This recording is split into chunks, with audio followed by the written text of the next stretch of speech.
Our story begins in April 2032 at the prestigious National Valkyrie School. The host addresses the freshmen, asking if they are mentally prepared and announcing the start of the class allocation exam. The host explains that the first test will be a real combat challenge conducted annually, where students must defeat goblins. The host informs them that the test will be broadcast live, encouraging citizens who support the school to vote based on their evaluations. As the broadcast begins, viewers comment on the strength of the freshmen, noting that the school has maintained its reputation. The host reminds the freshmen that the exam results will significantly influence their futures, urging them to fight with all their strength to secure a place in the upper classes. Meanwhile, in the dungeon, goblins stand on alert. Suddenly, a man with red hair strikes a goblin with his gauntlet, prompting viewers to wonder in the comments if the relics provide wind power for added speed. Elsewhere, a young woman with long white hair effortlessly slashes through a goblin with her sword, leading viewers to cheer and note that a cute female warrior has appeared, showcasing both strength and impressive relic abilities for close and long-range combat.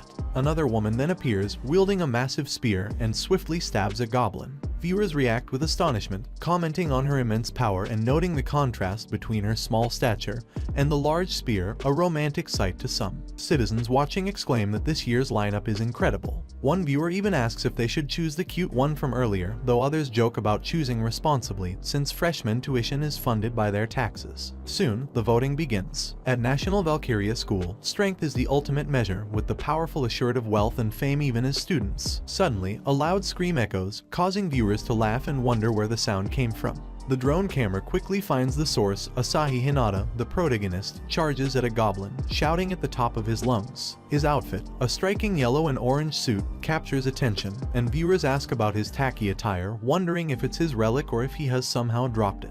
The goblin retaliates, hitting Asahi with a hammer. Viewers mock his apparent weakness, calling him a dark chapter in the school's history and questioning how he even got accepted. Asahi notices a tree branch nearby, picks it up, and is suddenly electrocuted, leaving viewers puzzled about the source of the shock. The suit system notifies him that he can't equip the branch because he is still in a beginner's suit.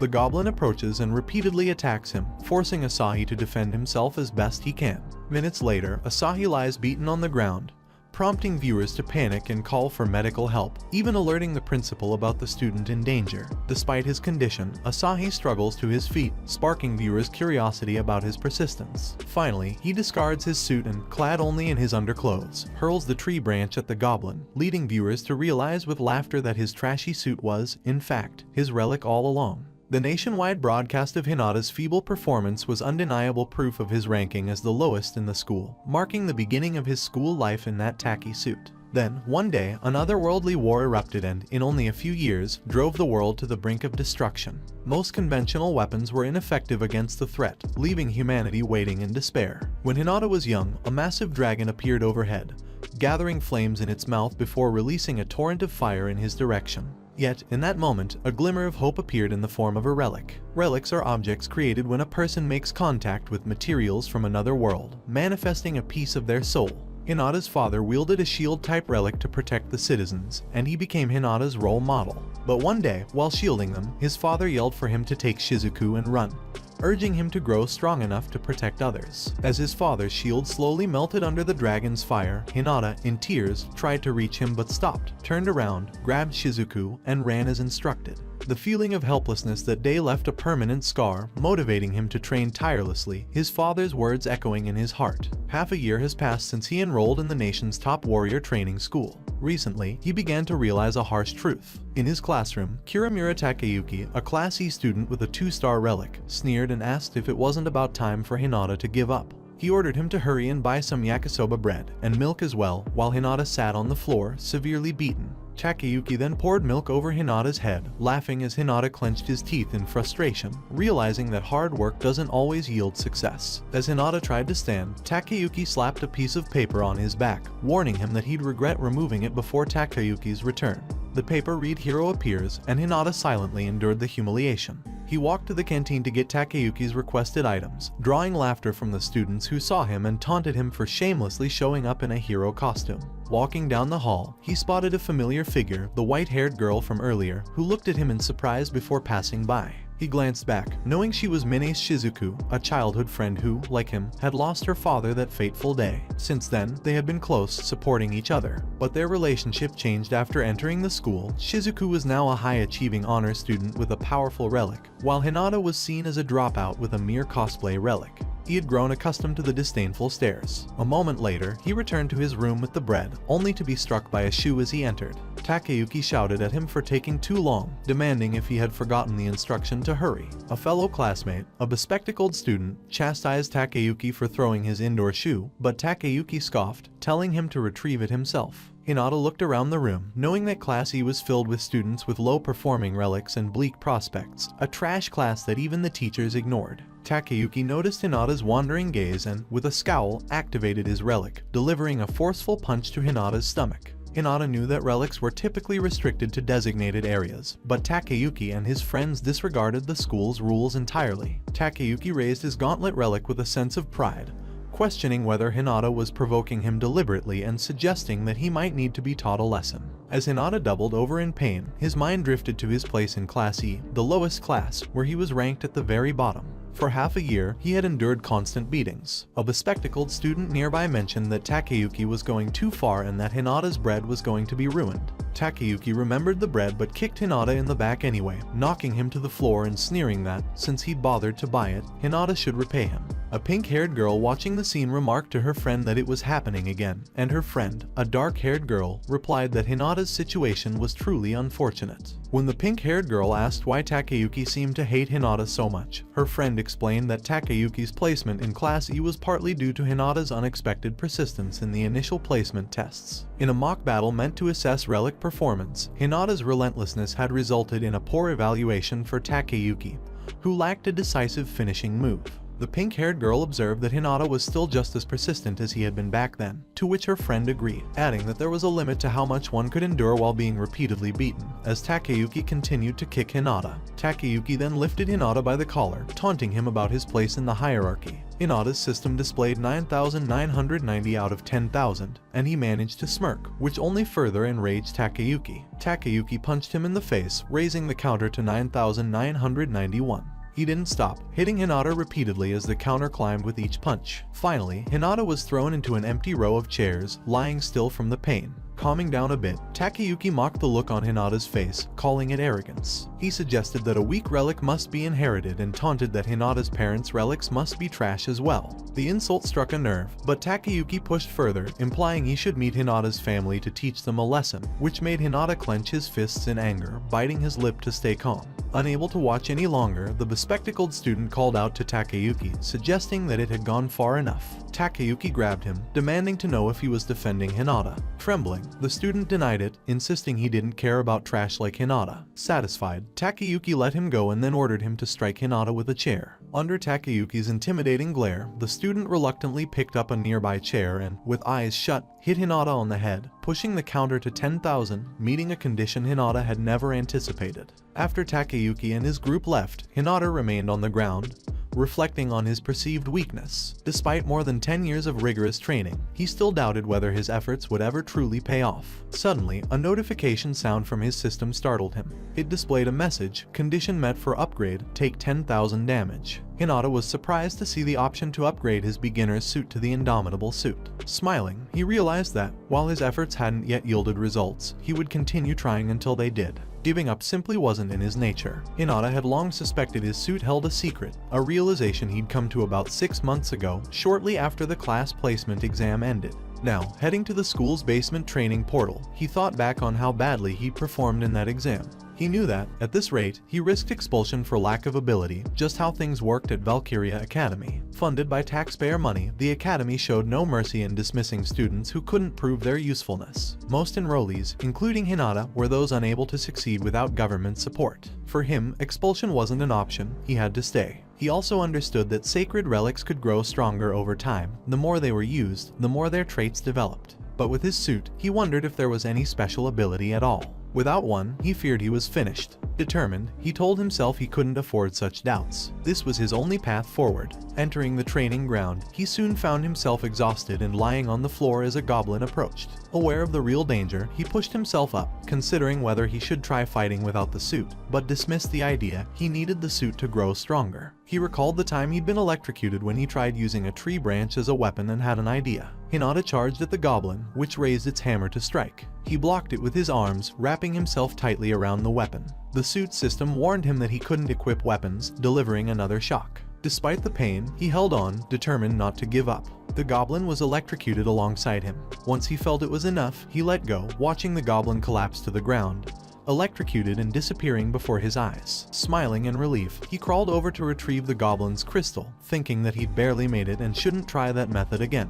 When he picked up the tiny magic stone, he was disappointed that it was all he'd received for his efforts. But then the stone vanished into his fingers, leaving him shocked. His suit system appeared, indicating that it had absorbed the magic stone and that the indomitable suit had responded, unlocking new features, an expanded system screen and an upgrade function. From that day on, Hinata spent nearly half a year deliberately enduring hits to fuel his suit's growth. Back in the present, standing in his school dormitory, Hinata activated his suit, knowing that the time had finally come. The system indicated that his beginner suit could now be upgraded to the indomitable suit. Curious, he checked the upgrade method, learning that only the suit's owner could use voice commands, with update as the keyword. Surprised, he immediately called out the command. The suit system lit up, and the suit gradually transformed. Looking at himself in the mirror, he noticed the change was subtle, yet significant. Though he had never heard of a sacred relic changing its appearance, he wondered if it had gained new performance capabilities as well. The system displayed the suit's updated stats: strength at 14, endurance at 18, intelligence at 0, physical ability at 11.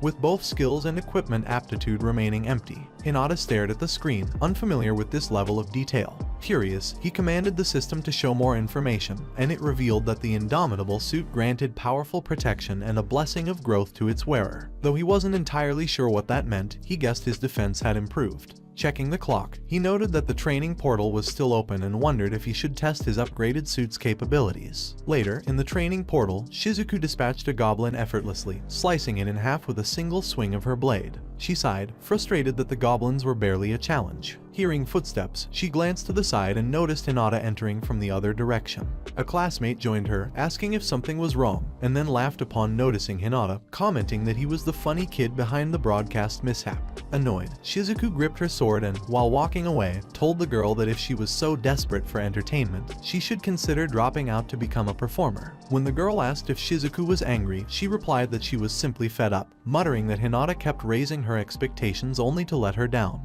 Her friend wondered aloud why Shizuku disliked Hinata so much, then asked if his suit had always looked that way. Meanwhile, Hinata was facing a goblin. As it swung a metal hammer, he blocked the blow with his elbows, confirming that his suit's defense had indeed increased. He launched a punch at the goblin with all his strength, realizing that while he wasn't entirely immune to damage, the suit allowed him to withstand far more than before. He then landed a powerful uppercut, but the goblin didn't fall. Instead, it grabbed his head, surprising him. The goblin slammed him into the ground with force, leaving him bouncing back and crying out in pain. It then repeatedly struck him with its hammer, and though Hinata shielded his head, he quickly realized that just enduring attacks wouldn't help him win. He wondered if he should resort to the same risky method he'd used before. When the goblin finally paused, Hinata glanced up and was horrified to see that 3 more goblins had arrived. Panic set in as he wondered how they'd managed to get so close. Recognizing the danger, he tried to escape, but the goblins quickly overwhelmed him, striking his head, legs, and pinning one of his arms. Bleeding and desperate, he whispered for help, but then he recalled his father's advice: he couldn't rely on others. When things went wrong, he had to be strong enough to rely on himself and become the hero who helped others in times of crisis. Steeling himself, he snapped back into focus just as a goblin prepared to strike his head again. Catching the weapon with his hand, the system warned him he couldn't equip it, delivering an electric shock. This time, however, he held on, allowing the electricity to flow through him and into the goblins holding the weapon, electrocuting them as well. Hinata pulled his hand back from the goblin and pushed it away, then quickly distanced himself with a burst of speed. Turning to face them once more, he resolved that it wasn't a matter of whether he could succeed, he simply had to. Suddenly, the system notified him that his unyielding spirit had resonated with the fireproof suit, granting him a new skill, Revenge. As he read the details, the system revealed that he had met the activation conditions for this skill, meaning he could now use voice commands to activate it. Revenge would accumulate the damage he'd taken, convert it into power, and release it for 10 seconds, but it could only be used once a day. He had no time to think further, hearing the goblins charging toward him. Deciding to test the skill, he shouted Revenge, activating the ability as a countdown began.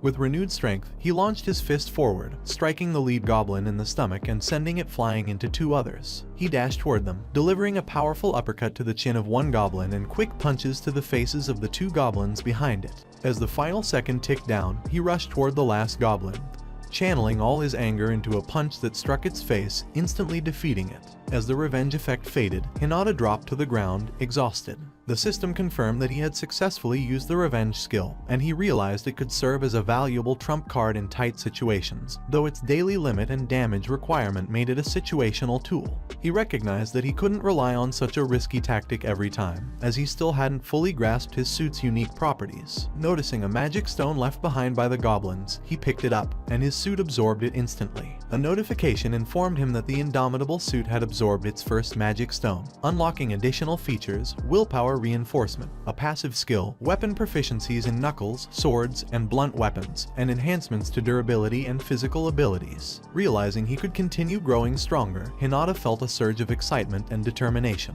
A week later, in the training portal, a massive goblin looked around and sniffed the air, unaware of Hinata above it. With a well-timed strike using his revenge skill, Hinata punched the goblin in the face, killing it instantly. Grabbing the goblin's magic stone, he felt a rush of satisfaction. He'd finally defeated a hobgoblin. His suit absorbed the stone, and a notification appeared, confirming he had achieved the condition defeat a hobgoblin for the first time, granting him an upgrade. Nearby, he spotted the goblin's massive hammer and picked it up, relieved that he wasn't electrocuted this time. He could finally wield weapons. The system displayed his new rewards, blunt weapon, sword, and knuckle proficiencies, level 1 impact resistance, armor aptitude, and increased durability by 4, with strength and athletic ability both raised by 2. Hinata felt it was worth the effort of defeating such a formidable opponent and was excited by the suit's transformation capabilities, now accessible while still wearing it. With the upgrade list unlocked, his relic had undergone significant enhancements. The upgrade list showed conditions for further strengthening the suit, most involving monster hunting.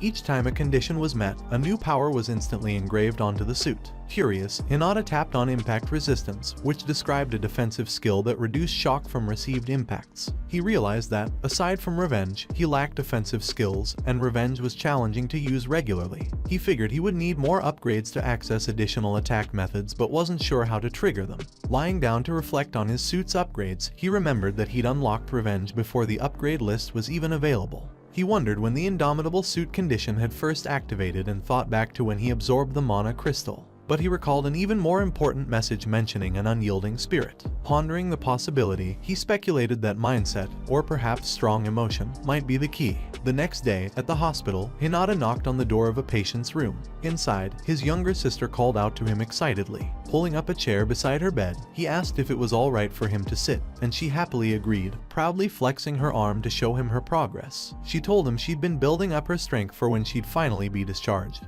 To which he replied with a smile, saying he understood. She then swept back the curtain beside her bed, asking if he thought their mother looked a little better today, and he simply nodded. Since the incident 10 years ago, Hinata's mother had been in a coma, afflicted with a rare condition known as crystal disease, caused by the venom of certain monsters and for which there was still no cure. His sister had also been affected by the venom, but their mother's protective sacrifice had spared her from the worst. His sister had been gradually recovering, with doctors saying she might be discharged next year, though there was still one significant concern.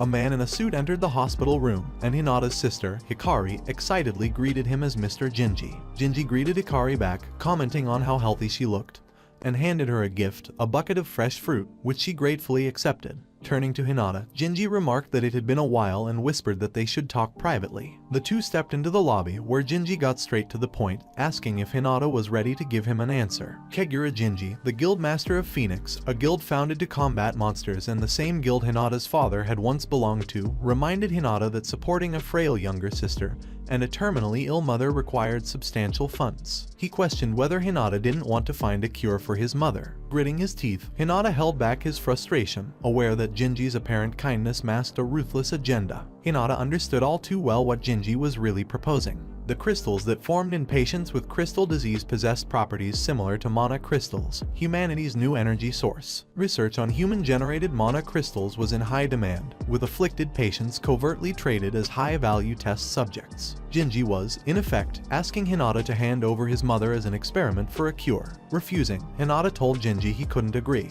Undeterred, Jinji reminded him that his father's inheritance was likely dwindling, questioning how much longer he could afford the hospital bills. Jinji added that, with Hinata's low-ranked relic, he'd never be able to support his family fully. Yet Hinata, resolute, replied that regardless of the difficulty, he would decline and protect his family as he'd promised his father. He warned Jinji again never to mention this to Hikari, to which Jinji agreed, adding that he wouldn't want Hikari to end up hating him. Throwing an empty can into the trash, Jinji told Hinata to reach out if he changed his mind, then walked off in frustration. Hinata returned to his sister and mother's hospital room, silently reaffirming his responsibility to protect his family in his father's stead. Hikari asked him about the conversation, but he merely said it was a secret, while reflecting that to truly secure their future, he'd need to join a reputable guild and earn enough money to support them. Sitting beside his unconscious mother, he resolved to become much stronger than he was now. Later, as he walked down the street, he glanced at his phone, noting that the school's training portal was still open. Deciding to skip his break, he pushed himself to train harder. Just then, he heard a woman shouting nearby. Looking toward an alley, he saw students in school uniforms harassing a young woman.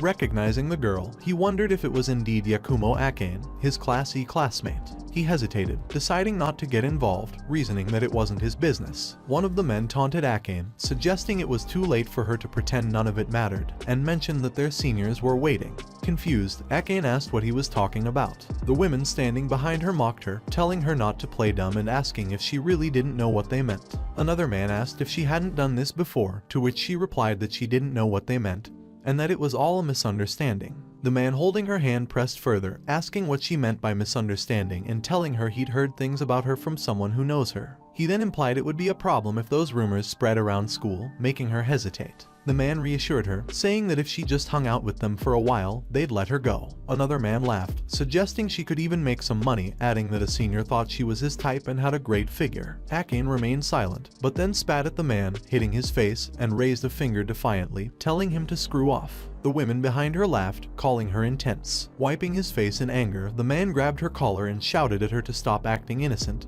and just come along. Akane shoved him back, shouting for him not to touch her and insisting she hadn't done anything they were accusing her of. The man lunged to grab her again, yelling that it didn't matter and to just follow him, but another hand suddenly intervened. Hinata appeared, grabbing the man's hand before he could touch Akane, leaving her in shock and disbelief at his presence. The man pulled his hand back, eyeing Hinata's school uniform, while the women behind them recognized him. One sneered, saying he was the weakest in Class E and that his relic looked like cosplay. The man seemed to relax, realizing Hinata was the same student who'd caused the broadcast accident during the placement test. Approaching him, the man explained that they had business with Akane and asked him to step aside.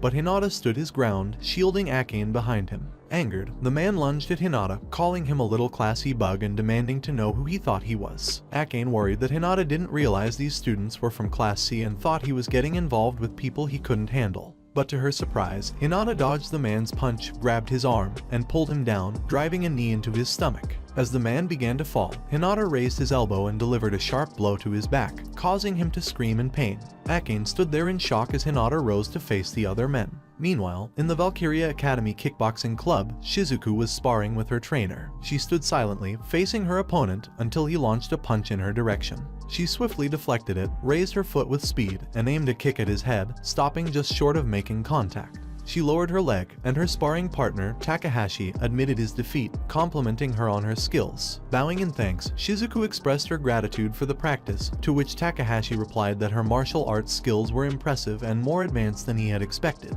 Takahashi also mentioned he'd heard her sacred artifact was top tier, adding that she was remarkably diligent. Shizuku replied that there was always room for improvement, explaining that her goal was a modest one, excelling in martial arts, as she had little else to take pride in. Back in the alley, Hinata positioned himself protectively in front of Akane, who watched with surprise, recalling how helpless he had seemed against Takeyuki. One of the men, wearing a cap, rushed at him, calling him a name, but Hinata quickly tackled him before he could strike and slammed him to the ground. Another man tried to restrain him from behind, only for Hinata to elbow him in the stomach. As the man knelt, clutching his midsection, Hinata turned and delivered a swift kick to the back of his head, leaving Akane in awe. She began to realize that, without his sacred artifact, Hinata was actually quite strong. His weakness had only been an illusion. Turning to the men, Hinata asked if they wanted to continue. While he faced one of the men, he didn't notice the first assailant activating his relic behind him. The man, irritated by Hinata's confidence, fired a shot at him. Fortunately, Hinata heard the shot in time, blocking it with his arms, though the force threw him backward. He landed safely but looked at his unharmed hands in confusion. The shooter, frustrated that the attack had failed, wondered aloud if he had missed his mark, just as puzzled as Hinata about how he had blocked the damage. Hearing the noise, passers-by stopped and looked toward the alley, concerned by the sight of a relic in use. Some began calling the police to report the disturbance. The women with the group shouted to the men to run, warning that they'd be in serious trouble if the police caught them. Cursing in anger, the men hurried away, with one shouting a threat at Hinata as he went. Hinata remained silent, staring at his hand. Akane approached, asking if he was alright after taking a direct hit. He assured her he was fine, though he couldn't help but wonder why the shot had caused him almost no damage. Perhaps it had struck a less vulnerable area. As Hinata turned to leave, he told Akane he was heading off, but she stopped him, asking if he wasn't curious about why she was in that situation. He asked if she actually wanted him to inquire, to which she hesitated, eventually replying, "Not really." He shrugged, telling her that everyone has things they'd rather not discuss, and continued on his way. Akane called after him, asking why he'd helped her when she had never done anything for him. Surprised, Hinata simply pointed to the bouquet of flowers she was holding, asking if she was visiting someone at the hospital and suggesting she should hurry before it was too late. Stunned by his words, she watched him walk away, realizing that while she'd thought of Hinata as pathetic for enduring beatings without fighting back,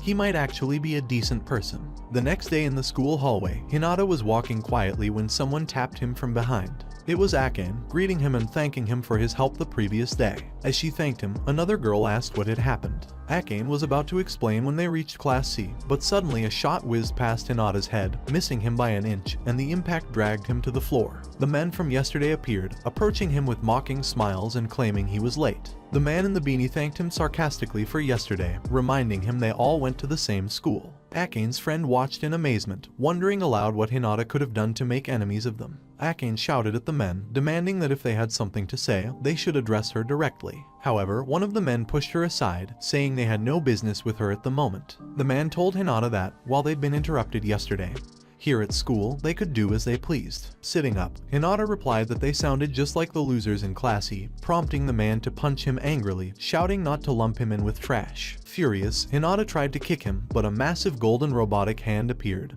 blocking his attack. The man smugly explained that, with a sacred artifact, Hinata was no match for him. Grabbing one of Hinata's legs, he lifted him upside down while the beanie man bent down, taunting that he'd ensure Hinata was tormented until graduation. Suddenly, a shot struck the beanie man from behind. Akane had fired, calling him pathetic and telling him to stop. Angered, the man turned to Akane, noticing her relic and identifying it as an artifact that compressed and fired air. He sneered, pointing out that, although it was an emission-type relic like his, her artifact was vastly inferior. The beanie man aimed his relic at Hinata and asked if Akane wanted to see the difference. He shot Hinata in the stomach, causing the cap-wearing man to release his grip, and Hinata slid against the floor. Akane shouted, demanding to know what he thought he was doing, but the man calmly replied, telling her not to make a fuss as he had only roughed Hinata up enough to make it plausible. While Akane argued with him, Takeyuki and the bespectacled student happened to pass by and noticed the confrontation. Hinata pushed himself up from the floor, surprised not to feel any pain, just as he had felt no pain the day before. He wondered if it was possible that the growth wasn't just in his suit, but in himself. Rising to his feet, the man mocked him, asking if perhaps he'd gone too easy. In response, Hinata activated his revenge skill, shouting its name and rushing toward them. The cap-wearing man tried to block him with his relic's robotic hand, but Hinata, recalling that his status window reflected his newfound abilities, realized he was no longer the weakest of the weak. With determination, he launched himself forward without hesitation. Hinata struck the cap-wearing man's relic hand, and to everyone's shock, his punch pushed the massive relic back, throwing the man across the room until he slammed against the wall. The students looked on in stunned silence, and the man in the beanie was bewildered, questioning how the giant relic hand, strong enough to stop a charging rhino, had been so easily overpowered. The beanie man stared at Hinata, baffled that he seemed perfectly fine even after being hit by a sacred artifact. However, his confusion grew when the cap-wearing man began to move, groaning and complaining about the pain but assuring his friend that he was otherwise fine, suggesting the attack hadn't connected properly. Hinata quickly realized that since he hadn't taken much damage, the revenge skill's effect was weakened, leaving him without a powerful finishing move. But he was determined not to just stand there and take hits. He squared his stance, ready to continue. Before anyone could react further, a professor appeared, demanding to know what they were doing so early in the morning. The beanie man muttered that it was pointless to keep fighting now, causing Akane to breathe a sigh of relief, though her friend remained skeptical, eyeing Hinata curiously. Nearby, Takayuki remarked that Hinata had scared him for nothing, sarcastically comparing him to a worm squirming underfoot. Laughing, he added that he'd be cautious for now but would make sure to beat Hinata to dust when the time came. Observing quietly, the bespectacled student noticed that Hinata had just fought Class C students and didn't have a single scratch, concluding that he'd grown much stronger. Later, at lunchtime in the male restroom, Hinata stood in a cubicle, reflecting on what had happened. He had always assumed his sacred artifact merely enhanced his suit, but he now realized it strengthened his physical abilities, too. This meant that the abilities displayed in his suit status could be used even without wearing the suit, which could be advantageous in a surprise attack. As he unlocked the cubicle door, he noted that his biggest limitation was still his lack of offensive power and finishing moves. Leaving the restroom, he wondered how he could reach the next level. Suddenly, Takayuki appeared behind him, mocking him for needing the restroom and standing next to him with an air of superiority. Takayuki sarcastically complimented him on his performance that morning but, activating his gauntlet, suddenly punched Hinata in the stomach. Hinata was shocked, not from pain but from Takayuki's audacity, and remained silent. Takayuki taunted him for ruining the fun and ordered him to go buy him some food immediately. As he walked away, the bespectacled student observed the exchange, realizing that Takayuki's punch hadn't affected Hinata as expected. It was clear that Hinata was hiding something, and he had become stronger than he appeared. Hinata stared at Takayuki, frustrated that he couldn't use his revenge skill again that day. Takayuki, irritated by Hinata's defiant look, demanded to know what his problem was. Clenching his fists, Hinata felt a strong urge to fight back. But before he could act, Akane appeared, interrupting them and telling them to wait. Takayuki, surprised, asked what she wanted and mocked her, implying she was defending Hinata again. Leaning closer, he suggested that she must want to protect Hinata. Akane met his gaze calmly and asked if he intended to hit her, even though she was a girl, and pointed out that such behavior would be pathetic. Gritting his teeth in frustration, Takayuki turned away, calling for the bespectacled student to follow him, who simply nodded in response. Once they'd left, Akane asked Hinata if he was alright, and he assured her he was. She clarified that she wasn't taking sides and told him he'd have to deal with Takayuki on his own. Hinata, curious, asked why she wanted to speak to him. She explained that Class C had targeted him because of her and she wanted to apologize. Hinata shrugged it off, saying there was no need, he'd gotten involved on his own. She smiled softly at his response. A little while later, on a bridge, Akane shared her story. She told Hinata that her father had fought monsters from another world on the front lines, but when she was young, he was defeated by a monster and had been bedridden ever since. Their family's financial situation had deteriorated, and her mother had started meeting various men to support them, eventually bringing a different man home each day. Later, her mother joined a dubious cult, demanding money even from Akane herself. Though Akane appreciated her mother's efforts to raise her, she couldn't reconcile these choices, so she'd come to the academy to escape.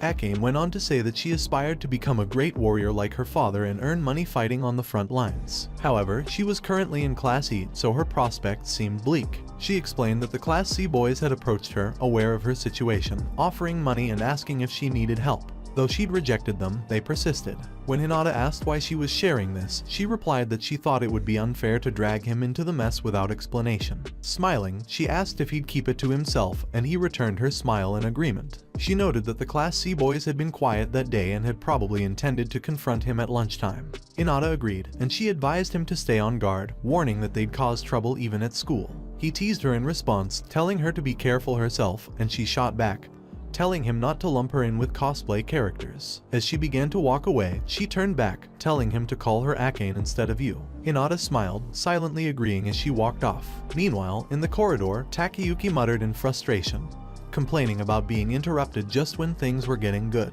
The bespectacled student agreed, adding that Hinata was going to get cockier if this continued. Takayuki clenched his fist, musing aloud about whether he should put Hinata in his place before that happened, and the bespectacled student awkwardly smiled and nodded in agreement. Takayuki then suggested they call Hinata to the bathroom where they wouldn't be interrupted, but the bespectacled student noticed something outside the window. Their classmate Kaori, Akane's friend, was talking to the guys from Class C they'd seen that morning. The bespectacled student excused himself, apologizing to Takayuki and claiming he'd forgotten his wallet, urging Takayuki to go ahead to the cafeteria. Takayuki looked confused but let him go. Rushing down the hall, the bespectacled student approached quietly, wondering if Kaori was arguing with the men to leave Akane alone, as she seemed to be shouting at them. But to his shock, he overheard Kaori chastising them, asking if they'd failed to follow through despite the setup she'd arranged. The man in the beanie apologized to Kaori, reminding her that he'd told her to stop dragging things out. Kaori shot back, asking if they realized they'd be the ones scolded by the seniors and venting about how many calls she'd received from them.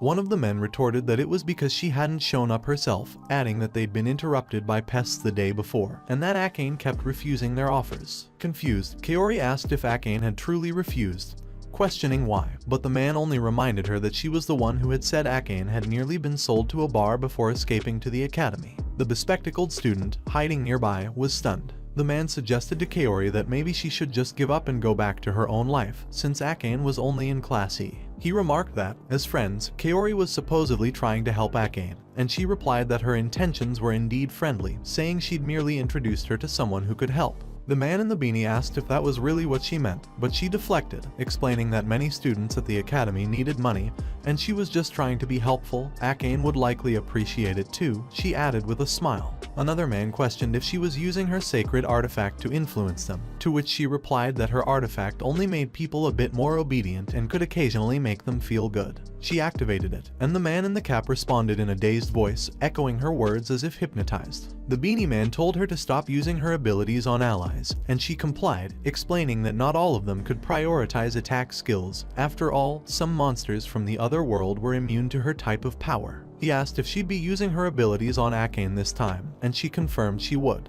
He then reminded her that she'd failed in her last attempt, questioning if she was sure she'd succeed in summoning them properly this time. Kaori affirmed she would, brushing off his doubts, and the beanie man added that their seniors didn't know the meaning of restraint, meaning that her meddling could ruin yet another life. She dismissed his concerns, and he told her to meet him at the designated spot after school tomorrow, which she agreed to. Realizing he'd just overheard something huge, the bespectacled student felt a wave of panic. There was no way he could stop the Class C guys on his own, especially if their senior allies got involved. He doubted Takayuki would help, and even if he did, it wouldn't be enough. He then recalled the incident with the giant hand being pushed away, remembering Hinata's surprising strength. If anyone could stand up to them, it might just be Hinata. In the classroom, Akane sat by herself, thinking back to a time she'd called her father a hero. He'd told her he wasn't, but she disagreed, insisting that he was incredibly strong. Her father had explained that heroes fight without regard for themselves, whereas his only goal was to protect their family. He'd advised her to remember that a person with strong convictions is powerful. One day, however, disaster struck and the city was destroyed.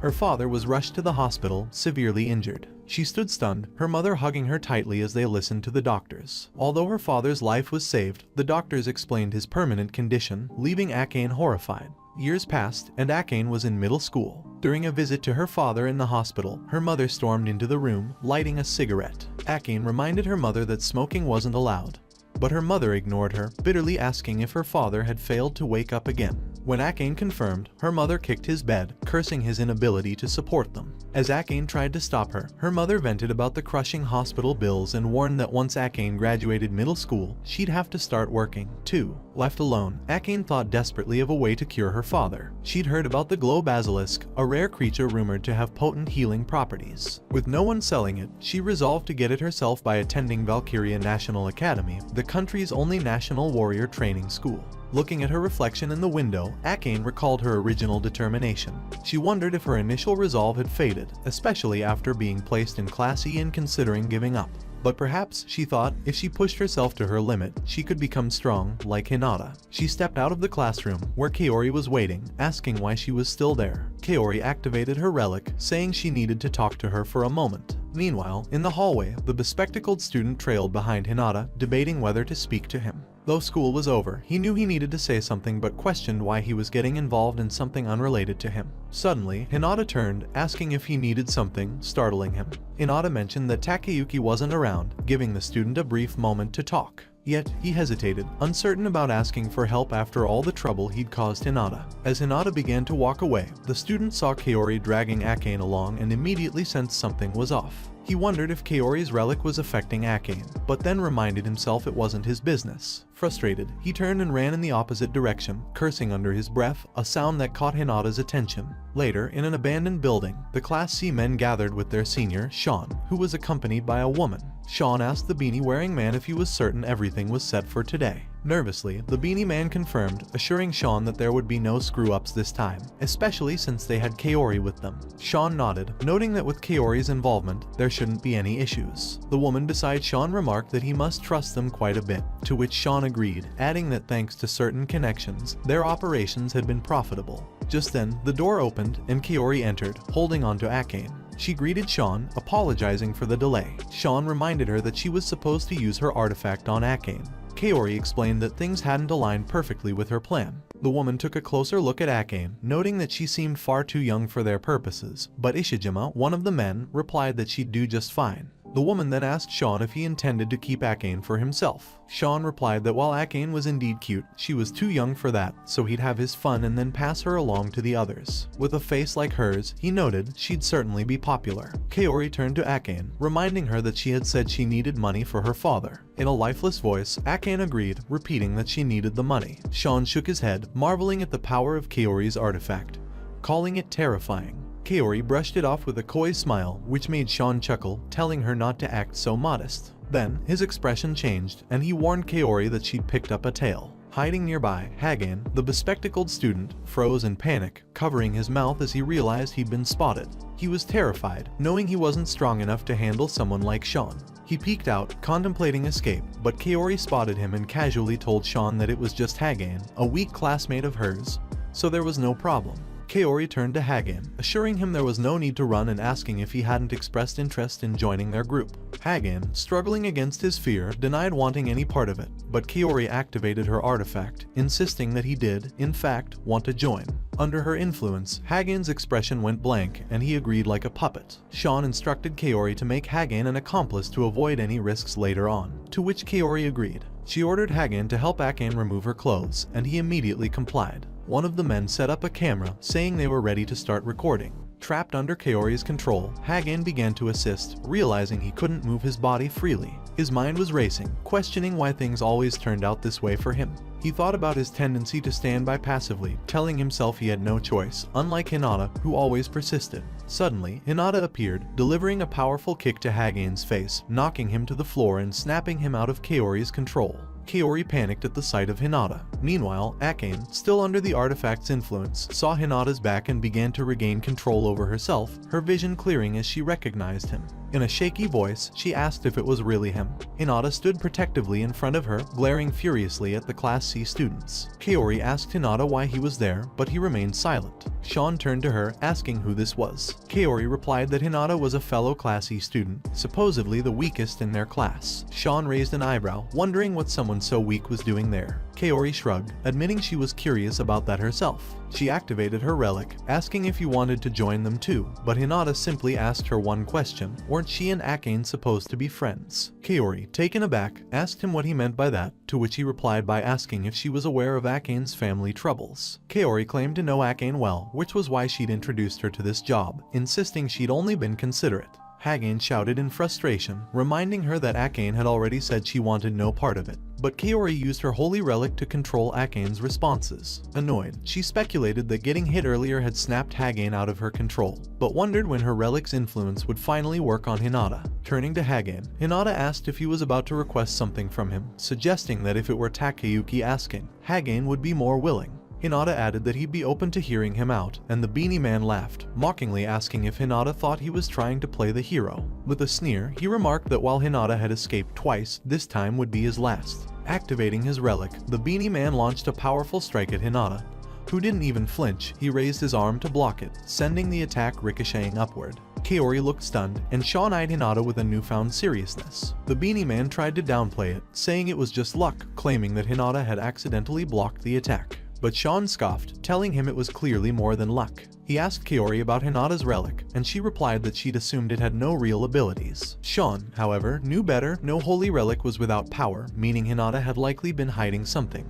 Kaori intensified her relic's power, but it still had no effect on Hinata, confusing her. No matter how strong someone was, her relic's effects were supposed to work eventually. However, thanks to the mental resistance granted by his willpower boost, Hinata remained unaffected. Suddenly, the cap-wearing man's giant hand relic appeared above Hinata, but Hinata noticed it just in time and leapt away, dodging the attack. The cap-wearing man cursed, frustrated that Hinata had evaded his strike. Hinata then shouted at them, asking why they were misusing their relics, reminding them that relics were meant to protect people from monsters of other realms, not to harm others. Sean simply smirked, laughing along with the others as they taunted Hinata for his idealism, leaving him looking at them with a mix of shock and confusion. Sean, now serious, asked Hinata if he truly didn't understand how the world worked, explaining that only a select few could enter government-sanctioned guilds, and most people couldn't make a living from their holy relics. He asked Hinata if he realized the effort it took just to obtain a relic and suggested it would be foolish not to use it to make money. As Sean activated his own relic, Hinata angrily challenged him, asking if making money justified preying on those working hard for a better future. Sean confidently replied that as long as he wasn't the one sacrificed, he didn't care who was. Sean added that Hinata wasn't alone in that outlook. Many would sell out friends for money, calling it a wise decision. Behind Hinata, Akane's eyes filled with tears, devastated by Sean's words. Sean then dismissed the idea of working tirelessly with no guarantee of joining a guild, calling it the choice of a fool. This final insult made Hinata snap. He lunged at Sean, throwing a punch, but the cap-wearing man's giant hand relic blocked the attack. The cap-wearing man mocked him, saying it was too bad, while Sean shook his head in disappointment, saying he'd expected more from Hinata. Sean added that the reason people treated him like prey was simple: he was weak. Furious, Hinata clenched his fists, pounding the giant hand repeatedly, thinking of how people like Sean and the others trampled on the weak, never satisfied until they'd exploited every last vulnerable person. With one final, rage-fueled strike, he punched the relic with all his strength, internally seething at their arrogance. Suddenly, the system activated, notifying him that his escalating rage had triggered a forced upgrade. As the giant hand moved to block him again, Hinata's fist connected with such force that it sent the relic flying, slamming the cap-wearing man into a nearby tank with a scream of pain. Everyone froze, stunned by what they'd just witnessed, as Hinata demanded to know if being weak was really such a crime, vowing to turn that belief against them. His system then displayed that his holy relic had evolved into the suit of rage, granting him greatly enhanced strength. He looked at Sean and the others, furiously declaring that he would become strong enough to erase people like them entirely. Hagane, standing behind Hinata, watched in shock as Hinata's suit transformed, marveling at how it could even be possible. Sean also observed the change, wondering if this transformation was an inherent part of Hinata's holy relic. Seeing Kaori's shocked expression, however, he realized that wasn't the case. Suddenly, Hinata appeared directly in front of Sean, moving with surprising speed as he aimed a punch at Sean's head. Sean dodged, only receiving a minor scratch on his face. Attempting to retaliate with a kick, Sean was surprised as Hinata easily evaded the attack. Kaori, looking worried, called out to Sean. He glared at Hinata, feeling increasingly cornered but recognizing that Hinata was somehow growing stronger with each move. Sean pulled out his artifact and picked up a water bottle from the floor. Pouring water onto the artifact, he informed Hinata that although he'd quit Class B, their innate abilities were on a different level entirely. Sean controlled the water, forming spikes, and launched them at Hinata. Yet, Hinata skillfully blocked and deflected each attack. Sean's frustration mounted, realizing that, under normal circumstances, Hinata's hands should have broken from the impact. He noticed that Hinata's movements were sharper, faster, wondering what in the world was happening. Raising a finger, Sean taunted Hinata, claiming he lacked experience. Manipulating the water on the floor, he directed it to rise and coil around Hinata like a binding knot. Sean shouted that he should have considered those with binding abilities and repeatedly struck him with water spikes, causing Hinata to cough up blood. Sean mocked him, comparing the feeling to being hit with a block of metal. Pouring more water onto the artifact, Sean explained that his holy relic was perfectly suited for combat, as he could freely control the water by sprinkling it on the relic. He told Hinata he'd chosen the wrong opponent, then sent a massive water spike at him. At that moment, an air shot deflected the water spike just in time, sparing Hinata from a direct hit. Sean turned, surprised, seeing Akane back on her feet. She coldly told him and his cronies that they'd been fools to think they could control her forever. Hagane, relieved, asked if he had helped her snap out of it, and Akane apologized, explaining that she'd been unaware of her own actions, including hitting Hagane earlier. Frustrated, Kaori tried to re-establish control over Akane using her relic, but Akane quickly fired an air shot, knocking the relic from Kaori's hand. Akane demanded to know why Kaori had betrayed her, but Kaori sneered, replying that it was simply for the money. Akane's face twisted with pain, feeling the deep betrayal. Kaori, unfazed, mocked Akane's reaction, saying she should be grateful Kaori had even bothered to use worthless trash. Kaori laughed loudly, enjoying Akane's anguish, while Akane, shaking with anger, gripped her relic tightly. Just then, the beanie-wearing man struck Akane from behind, taunting her for rebelling as a Class E. Hinata was still trapped, and Akane lay on the floor nearby. Sean sneered, telling them it was over and assuring them that he'd properly brainwash them later. He added that if it weren't for Kaori, things would have been much worse. But then Akane, trembling, pushed herself to her feet. She called out to Sean, admitting her frustration over not being able to get revenge alone. Fighting through her tears, she declared with newfound determination that she would work hard from now on and become much stronger. With resolve, Akane lifted her relic and aimed it at Sean, firing. Although the shot didn't harm him, it disrupted his relic's control, releasing Hinata. Shocked and furious, Sean glared at her. Akane, drained, dropped to her knees, looking at Hinata and asking if she could rely on him just this once. Hinata smiled, nodding, and told her to leave it to him. Sean taunted Hinata, saying that if he'd broken free once, it would be easy enough to restrain him again. Sean attempted to bind him in water once more, but Hinata activated his revenge skill and effortlessly broke free. He began walking towards Sean, calmly stating that he'd been listening to Sean's constant talk about trash and how Class E was nothing. Panic flickered in Sean's eyes as he unleashed water spikes in rapid succession. But Hinata moved forward, deflecting them with his fists. He asked Sean if he really believed that people at the bottom couldn't improve by trying. Realizing something was wrong, Sean grew frantic, noticing his attacks were having no effect. In his panic, he stumbled on an empty water bottle and fell to the floor. In that moment, Hinata appeared above him, raising his fist. With a steely resolve, he told Sean he'd show him the true power of trash. Sean shouted for him to stop, but Hinata's punch connected, striking him in the face and cracking the steel bar. Everyone was stunned by what had just happened. Kaori panicked as Hinata raised his fist to punch Sean again. But Akane's shout stopped him just in time. Hinata stood up, looking down at Sean, who was visibly shaken. The beanie-wearing man urged Sean to stop messing around and then aimed his relic at Hinata to attack him. However, Hinata simply blocked it with his arm and walked calmly toward him. The man, shaken, began to realize it wasn't just luck that had kept Hinata standing. Hinata grabbed him by the collar, lifting him effortlessly, and warned him not to mess with them again, adding that he didn't have time to waste on people like him. Paralyzed with fear, the man finally nodded, agreeing to back off. Hinata let him go, walking past the stunned and speechless Kaori, and approached Akane. Akane recalled her father's words, "Those with strong resolve possess real power." Smiling at Hinata, they high-five in celebration.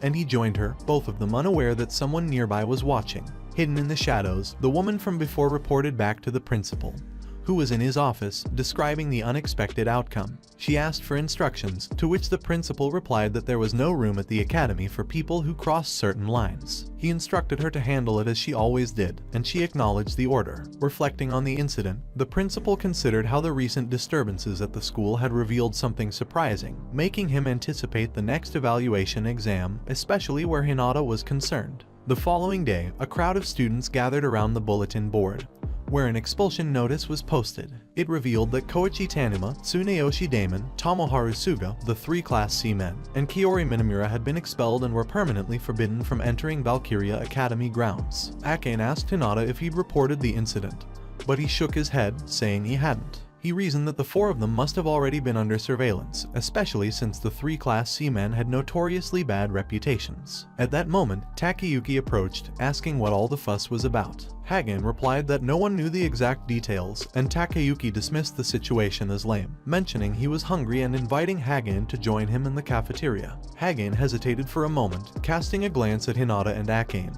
but then turned and followed Takayuki, replying with a quiet okay. Hinata then suggested to Akane that she could talk to Hagen directly. She replied that Hagen probably had his own reasons for staying distant. Even when she'd thanked him the day before, he'd simply said he hadn't done anything and walked off. Hinata nodded, saying he understood, and started to walk away. Curious, Akane asked where he was headed, and he replied that he was going to the store since it was lunchtime. She decided to follow him, agreeing to tag along. Hinata, surprised, asked why she was coming since she'd brought her own lunch. She shouted back, asking if they couldn't just eat together, adding, "Lonely people should unite." Caught off guard, Hinata stammered in agreement, a smile breaking across his face. A moment later, Hinata and Akane sat on a bench, eating lunch. Akane looked at him in surprise and asked if his relic added new traits, pointing out that relics were typically supposed to develop existing traits. Hinata responded by questioning if it was possible he hadn't noticed that ability before. Akane suggested that maybe it was a dormant trait, so weak he hadn't noticed until now.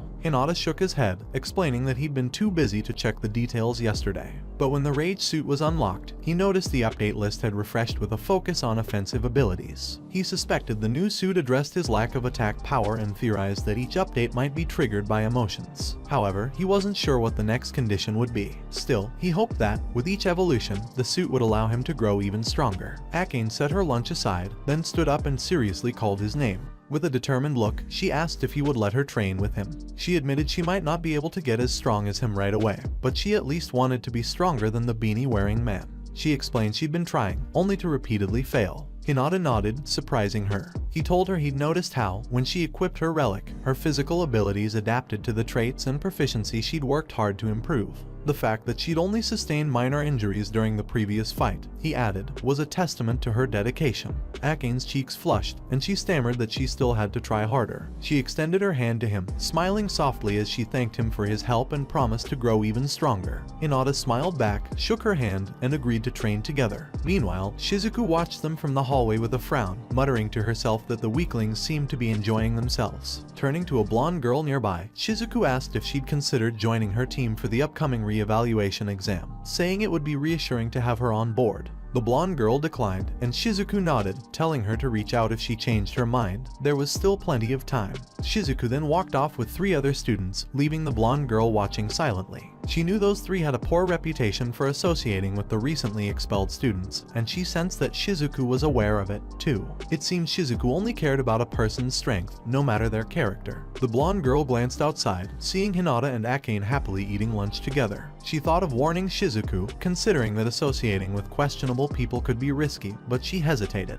The next day at the training ground, Takashima Gonzo, the homeroom teacher for Class E, shouted instructions, urging the students to train their bodies. He explained that there were various ways to develop the characteristics of sacred artifacts, but as physical abilities improved, so did the relics. As the students exercised, Gonzo reminded them that, although Class E lagged behind the other classes, they had an opportunity to prove their placement was a mistake and to show what they were capable of. Hinata glanced at his body, noticing subtle improvements, unaware that Takayuki was glaring at him with anger from behind. Later, back in the classroom, Gonzo announced that a re-evaluation test would be held soon, emphasizing that if they didn't turn the tables during this test, escaping Class E would be impossible. He encouraged them not to give up just because their sacred artifacts were ranked low, explaining that the evaluation would consider more than just relic performance. Physical abilities and judgment would also be assessed. Gonzo added that teamwork would be crucial in this year's test, sparking questions from Takayuki and Hagane about team formation. Gonzo explained that teams could consist of up to 5 people, and they would have to recruit their own members, regardless of class. Takayuki's frustration boiled over, angrily accusing Gonzo of setting up Class E for failure by expecting other classes to team up with losers. Gonzo calmly explained that finding and recruiting teammates was part of the test, as the academy aimed to prepare warriors for guild life, where cooperation was essential. He reminded them that expectations for Class E were already low, and that if they wanted to rise above it, they'd need to work hard. Takayuki fumed, blaming his placement in Class E on his misfortune and directing his resentment toward Hinata, whom he saw as the root of his troubles. Later, at lunchtime, Akane asked Hinata about his plans for the re-evaluation test. He responded with some confusion, so she clarified that she meant finding team members, suggesting that it would be ideal to have 2 vanguards and 2 rearguards. Suddenly, Takayuki approached, scoffing and asking who would want to team up with the weakest guy. Akane countered, asking why he had come over, and Takayuki retorted that she already knew why. He then grabbed Hinata, accusing him of getting too cocky lately, and demanded that he go buy him lunch immediately. Hinata glared at Takayuki in anger, but Akane intervened, telling Takayuki to get his own lunch. Shocked, Takayuki asked her what she'd just said and pointed out that, while she'd been spending a lot of time with Hinata lately, she surely didn't plan on teaming up with him for the re-evaluation test. Akane replied without hesitation, saying that teaming up with Hinata was exactly her plan. Takayuki fell silent as Akane, with pride, told him that Hinata was far better than him, especially since he had no sense of teamwork. Takayuki glared at Akane, demanding to know what she had just said. Unfazed, Akane turned to Hagane, asking if he didn't feel the same way. Hagen, taken aback, stammered, but Takayuki's furious stare turned to him. Grabbing Hagen by the collar, Takayuki demanded to know if he was actually siding with Akane and Hinata. Trembling in fear, Hagen quickly replied that it wasn't true and assured Takayuki that he planned to team up with him because it seemed like the wiser choice. Satisfied, Takayuki released Hagen, insisting this was the right decision. Akane, however, sighed in exasperation, doubting if that was truly what Hagen wanted. Takayuki shot Hagen a warning look. As Akane put the lid back on her lunchbox, she suggested that Takayuki and Hagen discuss their strategy for the re-evaluation test together since she didn't have time to deal with their behavior. Standing up, she invited Hinata to leave with her, and he readily agreed. A moment later, in the hallway, Akane told Hinata they couldn't count on Hagen and mentioned it would be ideal if they found someone else to join their team. Hinata hesitated, asking if she thought he'd be a strong enough teammate. She replied confidently that he'd do just fine and encouraged him to believe in his own strength. Giving him a gentle punch on the arm, she added that since others still underestimated him, they could surprise everyone in the test. Hinata smiled, agreeing with her, unaware that the blonde girl from earlier was watching them from a distance. She noted the change in Hinata's demeanor and mused with a faint smile that he might actually be interesting. Meanwhile, back in the classy classroom, Takayuki vented his frustration, kicking a chair and muttering angrily about Hinata's arrogance. Hagen attempted to calm him down. Regaining his composure, Takayuki turned to Hagen, suddenly serious, and asked if there hadn't been injuries or even fatalities during past re-evaluation tests. Hagen confirmed, slightly wary. Takayuki's lips curled into a smirk, noting that the re-evaluation test took place in a D-class portal, a dangerous simulation of real combat, where unexpected accidents were officially reported. However, Takayuki hinted that these accidents might be deliberately created. Hagen, alarmed, glanced at him as Takayuki drummed his fingers on the desk, musing aloud whether another accident might just happen this year.